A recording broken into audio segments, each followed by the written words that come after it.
what's up? It's your boy Cornificent back here with your guitar interpretations, and today we're doing the song Parade by Jacob Banks.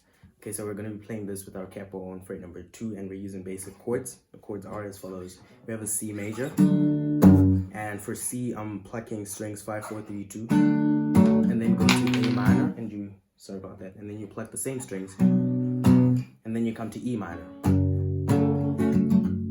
Alright, now if you're not familiar with the chords I'm using here, you can check out my chord video. It's in the description. Here's a detailed illustration of how to hold the chords.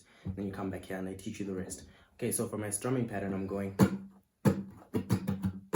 down, down, up, down, up, down, down. Okay, so down, down, up, down, up, down, down. Okay, so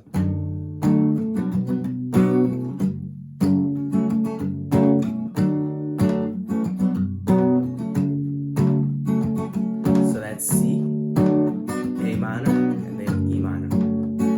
Let it rain on my parade. Oh, let it rain. Let it rain on my parade. Okay, forgive me if I sang that wrong. It's literally my first time listening to this song, and I'm just trying to sing so that you guys get which part I'm playing. But it's the same chords for the verse, the chorus, so that's the whole song. Do subscribe to the channel for more content like this. Leave a like and share the video if it helped you. And I will see you guys in the next video. Peace.